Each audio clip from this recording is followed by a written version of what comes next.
नहमदुहु व नुसल्ली अला रसूलिल करीम बिस्मिल्लाहिर्रहमानिर्रहीम। मेरे अज़ीज़ दोस्तों, आज मैं कुछ इस्लामी बैंकारी और सूदी बैंकारी पर गुफ्तगू करूँगा।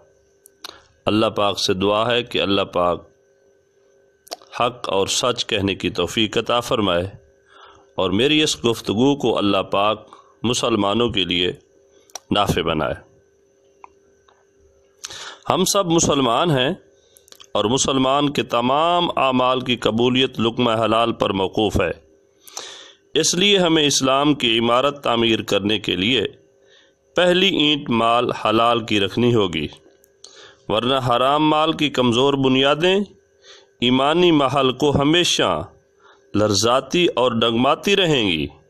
चुनांचे इसी तर्ज के पेश नज़र इस्लामी बैंकिंग की बुनियाद रखी गई।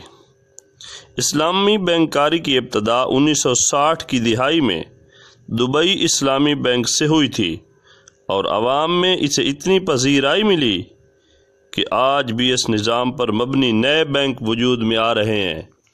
इस्लामी बैंकारी की कामयाबी, मकबूलियत और तरक्की का अंदाज़ा इस बात से लगाया जा सकता है कि इसकी तरक्की की शरह 23.1% है, जबकि मौजूदा सूदी बैंकारी की तरक्की की शरह 7.1% है।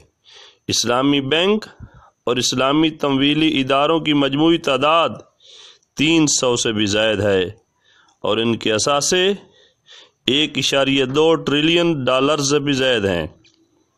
इस्लामी बैंकिंग माज एक गैर सूदी बैंकारी नहीं, बल्कि इसमें कानूनी तौर पर भी हर ऐसा मामला करना मना है जो शरअन नाजायज़ हो, मसलन सूद, जुआ, सिट्टा, धोखा, नाजायज़ अशिया की तिजारत और गैर अखलाकी मामलात वग़ैरह।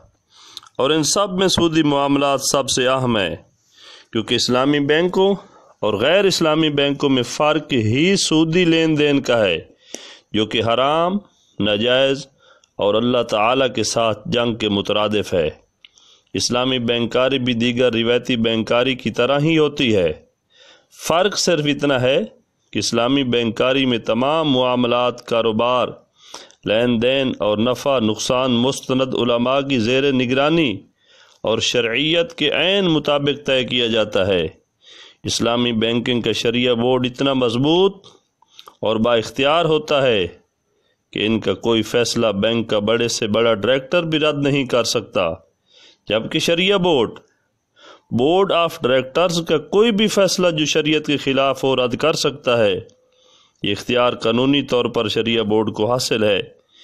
दुनिया भर में इस्लामी बैंकारी की उसूल व ज़वाबित, प्रोडक्ट्स, ऑडिट और अकाउंटिंग की उसूल साजी के लिए बहरीन में एक इदारा कायम किया गया है, जिसमें दुनिया भर के मुमताज़ उलमाए किराम, बैंकार, अकाउंटेंट्स वगैरह मिलकर काम करते हैं। इस इदारे का नाम AAOIFI है। इस इदारे के रईस हज़रत मुफ्ती मोहम्मद तकी उस्मानी दामत बरकातुहुल आलिया हैं। इसके अलावा इस्लामी बैंकारी की मुत्तफ़िका कानून साजी के लिए भी एक इदारा कायम किया गया है, जिसका हेडक्वार्टर मलेशिया में है। इस इदारे का नाम IFSB है। उनका सूदी बैंकिंग भी प्रॉफिट देते हैं और इस्लामी बैंकिंग भी प्रॉफिट देते हैं, लेकिन दोनों के प्रॉफिट में फ़र्क होता है।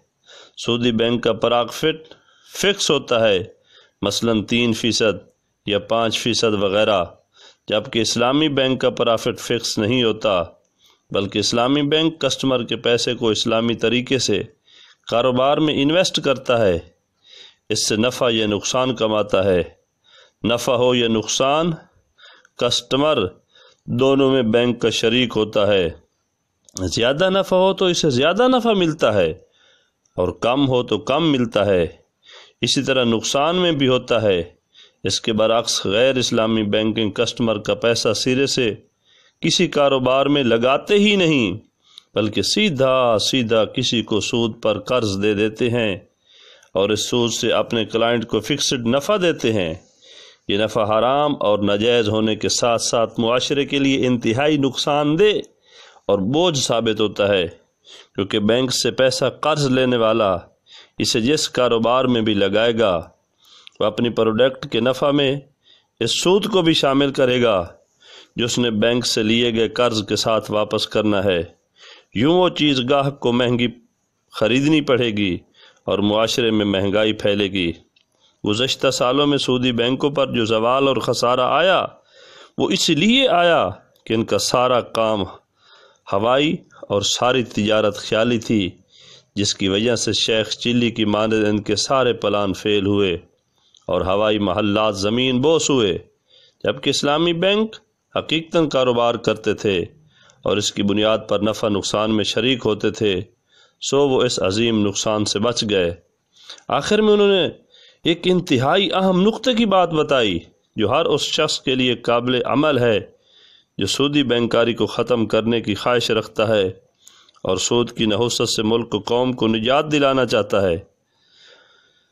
وہ یہ کہ اگر سب مسلمان صرف اتنا کر لیں کہ وہ سودی بینکوں کے کرنٹ اکاؤنٹ سے اپنی تمام رقم نکال لیں تو ایک رات میں تمام سودی بینک دیوالیہ ہو سکتے ہیں۔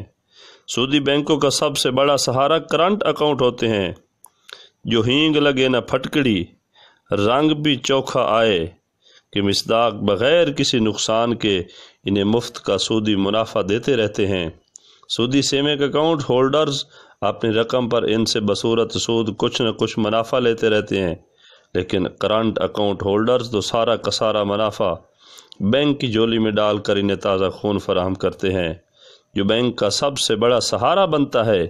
اس لیے اگر ہر بندہ اپنا کرنٹ اکاؤنٹ بھی سودی بینک سے ختم کر دے تو انہیں دن میں تارے نظر آ جائیں، ان کے بینک دیوالیہ ہو جائیں، ان کا سود دیمک بن کر خود انہی کو کھا جائے۔ غرض اگر ہمیں اپنے ملک سے مہنگائی ختم کرنی ہے، اگر ہمیں جوا، فراڈ، حرام کاری اور حرام خوری کی نحوست سے بچنا ہے تو ہمیں حلال اور پاک مال کی طرف آنا ہوگا۔ ہمیں صاف شفاف مال سے اپنے ملک و قوم کی آبیاری کرنی ہوگی تاکہ ہماری نسلیں برکتوں اور رحمتوں اور پاکیزگی میں پلیں بڑھیں، ورنہ گندے جوہر کا پانی بظاہر کتنے ہی کھیت لہلہا کر سیراب کر دے، اس کی تیار کردہ فصل بیماری و ہلاکت کا باعث ہی بنتی ہے۔ کسی سیانے نے کیا خوب کہا ہے، انسان کی پرورش نشو و نما حلال مال سے ہی ہو سکتی ہے۔ حرام مال کو تو انسان نہیں کھاتا بلکہ حرام مال انسان کو کھاتا ہے۔ اللہ پاک ہمیں عمل کی توفیق عطا فرمائے اور سود سے چھٹکارا دے، اور اللہ تعالی ہمیں حلال کمانے کی توفیق عطا فرمائے۔ نحمدہ و نصلی علی رسول الکریم، بسم اللہ الرحمن الرحیم۔ میرے عزیز دوستو، آج میں کچھ اسلامی بینکاری اور سودی بینکاری پر گفتگو کروں گا۔ اللہ پاک سے دعا ہے کہ اللہ پاک حق اور سچ کہنے کی توفیق عطا فرمائے اور میری اس گفتگو کو اللہ پاک مسلمانوں کے لیے نافع بنائے۔ ہم سب مسلمان ہیں اور مسلمان کے تمام اعمال کی قبولیت لقمہ حلال پر موقوف ہے، اس لیے ہمیں اسلام کی عمارت تعمیر کرنے کے لیے